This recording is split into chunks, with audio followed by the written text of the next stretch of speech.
Hi friends, welcome to CNR English Academy. இன்னைக்கு வீடியோவில் PGTRB இங்கிலீஷில் நியூ சிலபஸ் எப்படி படித்தா இந்த சிலபஸை நம்ம இன்னும் ஈஸியாக படிக்க முடியும் அப்படின்ற இன்ஃபர்மேஷன்ஸை பார்க்குறோம்.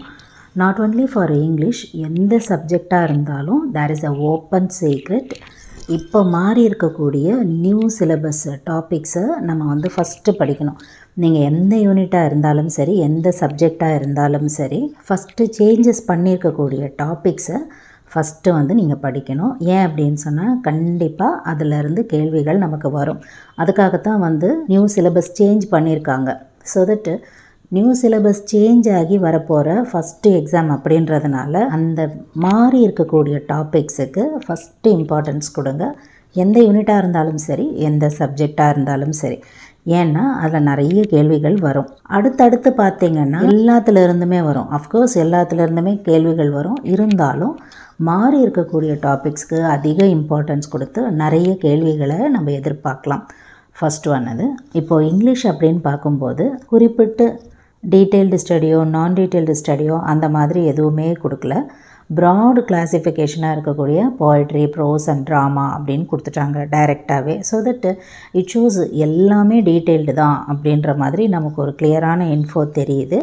அண்டு ஓல்டு சிலபஸில் பார்த்திங்கன்னா ஃபஸ்ட் யூனிட்டில் அவ்வளோ இன்ஃபர்மேஷன்ஸ் இருக்கும். ஃபேரி குயின், அதே மாதிரி selections in peacocks, English verse, peacock volume 2, இந்த மாதிரி நிறைய கொடுத்துருப்பாங்க. அந்த ஹிடன் டாபிக் பார்த்திங்கனாலே அதோட தலைப்புகள் 50 தாண்டும். இப்போது போய்ட்ரி அப்படின்னு எடுத்துக்கிட்டிங்கன்னா டைரெக்டாக prologue to the Canterbury Tales, the book of the Duchess, Prothalamion and Epithalamion and Remembrance. இதுலேயே பார்த்திங்கன்னா புக் ஆஃப் த டச்சஸும் ரிமெம்பரன்ஸும் அதுக்கு ஃபஸ்ட்டு இம்பார்ட்டன்ஸ் கொடுத்து படிக்கணும். ஃபார் எக்ஸாம்பிள், இப்போது சர் தாமஸ் வியாட்டை பற்றி நீங்கள் படிக்கணும், ரெமெம்பரன்ஸ் கொடுத்துருக்காங்க அப்படின்னு சொன்னால் எப்படி அந்த பேட்டர்ன் இருக்கணும், எப்படி நீங்கள் இன்ஃபர்மேஷன்ஸை படிக்கணும் அப்படின்னா ஃபஸ்ட்டு சர் வியாட் அவரோட இன்ஃபர்மேஷன்ஸை நம்ம படிக்கணும். அதாவது அவர் ஒரு ரெனைசன்ஸ் போயட், ஒரு டிப்ளமேட், அதே மாதிரி he is closely associated with Henry VIII.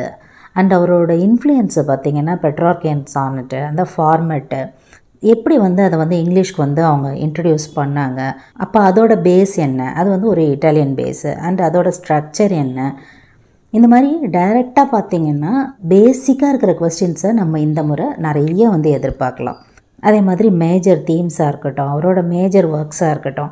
And of course sir Thomas வியாட்டுன்னு சொல்லும்போது நம்மளால் டோட்டல்ஸ் மிஸ்லனியை மறக்க முடியாது. இந்த டோட்டல்ஸ் மிஸ்லனி எப்போ வெளியிட்டாங்க, இதில் யாரெல்லாம் இன்வால்வ் ஆகியிருக்காங்க? அஃப்கோர்ஸ் வியாட்டன் சரி, அண்ட் ஒன் மோர் இன்னொரு போய்ட்டும் இருக்கார்.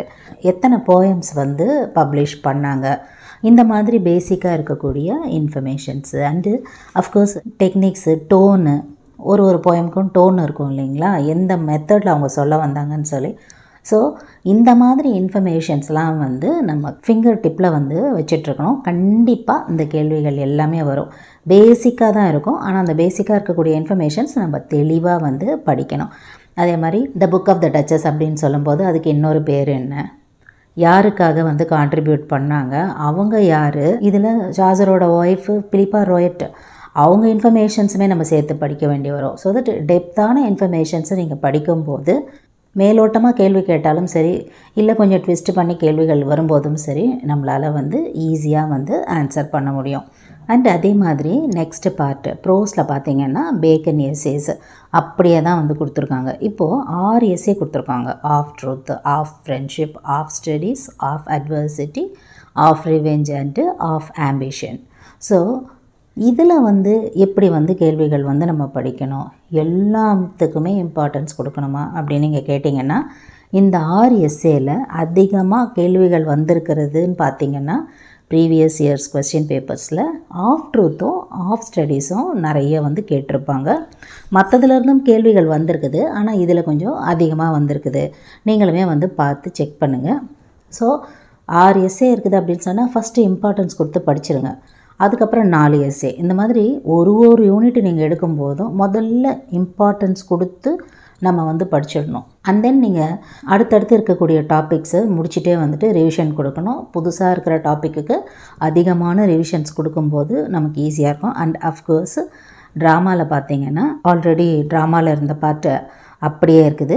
அல்கெமிஸ்ட் மட்டும் பென் ஜான்சனோடது எடுத்துகிட்டு every man in is humour வந்து கொடுத்துருப்பாங்க. ஸோ ஃபஸ்ட்டு அதில் இருக்கக்கூடிய பேசிக் இன்ஃபர்மேஷன்ஸு, எப்போ பப்ளிஷ் பண்ணாங்க, ஏதாவது நேம் இருக்குதா, எத்தனை scenes, act, characters, importance of the characters, character map போட்டு நீங்கள் படிச்சிக்க வேண்டியது ரொம்ப ரொம்ப இம்பார்ட்டண்ட்டு. அதை மறுபடியும் பார்க்கும்போது அடுத்தடுத்த யூனிட்ஸில் வரும் இல்லைங்களா, ட்ராமாவில் வரும்போது இதையும் அதையும் போட்டு கன்ஃபியூஸ் பண்ணாமல் படிக்க முடியும். ஆக்சுவலாக ஓல்டு சிலபஸ்க்கும் இப்போ நியூ சிலபஸ்க்கும் பார்த்திங்கன்னா இன்ஃபோ வந்து கம்மியாக தான் இருக்குது. முதல்ல பார்த்திங்கன்னா நிறைய படிக்க வேண்டியதாக இருக்கும். யூனிட் 1ல் வந்து நிறைய இன்ஃபர்மேஷன்ஸ் இருக்கும். ஆனால் நம்ம அந்த அளவுக்கு படிச்சுட்டு போனாலும் ஒரு சில கேள்விகள் வந்து வராது. ஏன்னா இன்ஸ்டெட் ஆஃப் மெனி டாபிக்ஸ் இப்போ பார்த்திங்கன்னா நல்ல ஸ்க்ரூட்டினைஸ் பண்ணி டாபிக்ஸ் வந்து கன்சைஸ்டாக இருக்கிறதுனால கண்டிப்பாக கேள்விகள் அவங்களாலே நிறைய கேட்க முடியும். நம்மளும் வந்து பார்த்திங்கன்னா ஃபுல்லாக படிச்சுட்டு போனோம்னா எல்லா கொஸ்டினுமே நம்மளாலேயும் அட்டென்ட் பண்ண முடியும். அதாவது 110க்கு பார்த்திங்கன்னா 10லேருந்து 11 கேள்விகள் ஒரு யூனிட்டுக்கு இல்லைங்களா. அந்த ஒரு யூனிட்டுக்கும் 10 கேள்வி 11 கேள்வி நம்ம வந்து ஷார்ப்பாக ப்ரிப்பேர் பண்ணி எக்ஸாம்ஸில் அதை ஃபேஸ் பண்ணும்போது யூனிட் வைஸ் 110 அப்படின்னு பார்த்திங்கன்னா கிட்டத்தட்ட மேஜர்லேயே 100+ நம்ம எடுக்கணும். அந்த அளவுக்கு எடுத்தோம் அப்படின்னு சொன்னால் தான் அதுக்கப்புறமா வந்து சைக்காலஜியில் அண்ட் தென் ஜிகேல ஆட் ஆகும்போது நல்ல ஒரு மார்க்ஸை நம்மளால் வந்து ஸ்கோர் பண்ண முடியும். மறந்துடாதீங்க, தமிழ் எலிஜிபிலிட்டிக்கு மேஜர் எந்த அளவுக்கு படிக்கிறீங்களோ அந்த அளவுக்கு இம்பார்ட்டன்ஸ் கொடுங்க. ஏன் அப்படின்னு சொன்னால் மேஜரில் வந்து 100+ எடுத்தவங்கெல்லாம் தமிழ் எலிஜிபிலிட்டியில் கிளியர் பண்ண முடியாத ஒரு சூழ்நிலையை நாங்கள் வந்து யூஜிடிஆர்பியில் பார்த்துருக்கோம். அதை விட பேத்தட்டிக்கான சுச்சுவேஷன் வேறு எதுவும் கிடையாது. அதனால் மேஜர் நீங்கள் இப்போ எந்த அளவுக்கு ஸ்டார்ட் பண்ணுறீங்களோ அந்த அளவுக்கு தமிழ் எலிஜிபிலிட்டியை படிங்க. ஒரு சில பேருக்கு வந்து டச் இல்லாமல் கூட இருக்கும். ஏன்னா பிஜிடிஆர்பியில் இதுதான் ஃபஸ்ட் டைம் தமிழ் எலிஜிபிலிட்டி எழுத போகிறது. ஸோ தட் தமிழ் எலிஜிபிலிட்டிக்கு நிறைய இம்பார்ட்டன்ஸ் கொடுத்து நீங்கள் படிக்கணும். கிராஜுவலாக உங்களோட ஸ்டடி டைமிங்ஸை வந்து இன்க்ரீஸ் பண்ணுங்கள்.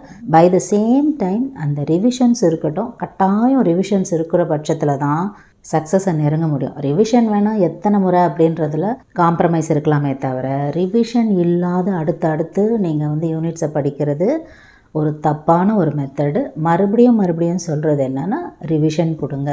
ஆத்தர் இன்ஃபர்மேஷன் சேம் இன்ஃபர்மேஷன்ஸ் அடுத்து உங்களுக்கு அப்படியே பதிஞ்சிட்டே வரும்போது நீங்கள் ஃப்ரெண்ட்ஸ்குள்ளே உங்களுக்குள்ளவே கூட நீங்கள் டிஸ்கஸ் பண்ணுறதோ, கேள்விகள் கேட்டு பதில் சொல்லிக்கிறதோ, இந்த மாதிரி நீங்கள் அடுத்தடுத்து செய்யும்போது ரெஜிஸ்டர் ஆகும். ஸோ இதையே வந்து ஒரு யூனிட்டுக்கும் நீங்கள் வந்து ஃபாலோ பண்ணும்போது ரிசல்ட்ஸ் கட்டாயம் நல்லா அமையும். அண்டு ஃப்ரம் அவர் சைடு உங்களுக்கு எல்லாருக்கும் தெரிஞ்சிருக்கும், materials and test batch provide பண்ணுறோம். வேணும்னு நினைக்கிறவங்க ஃப்ரீ சாம்பிள்ஸுமே வந்து நீங்கள் வாட்ஸ்அப் பண்ணுங்கள். பிஜிடிஆர்பி ஃப்ரீ சாம்பிள்ஸ் அப்படின்னு சொல்லி உங்களுக்கு சாம்பிள் அனுப்புவாங்க. நீங்கள் அதை பார்த்துட்டு அதுக்கப்புறம் நீங்கள் ஜாயின் பண்ணிக்கலாம். செல்ஃப் ப்ரிப்பரேஷன் அப்படின்னாலும் நான் சொன்ன இன்ஃபர்மேஷன்ஸ் எல்லாமே நீங்கள் ஃபாலோ பண்ணுங்கள். கண்டிப்பாக ஒரு நல்ல ரிசல்ட்டை கொடுக்கும். இதில் உங்களுக்கு ஏதாவது டவுட்ஸ் இருந்ததுன்னு சொன்னால் வழக்கம் போல் உங்களோட கமெண்ட் செக்ஷனில் சொல்லுங்கள். Up to this I conclude. இதே மாதிரி ஒரு நல்ல வீடியோவில் உங்களை நான் மீட் பண்ணுறேன். Thank you friends. தேங்க்ஸ் ஃபார் வாட்சிங்.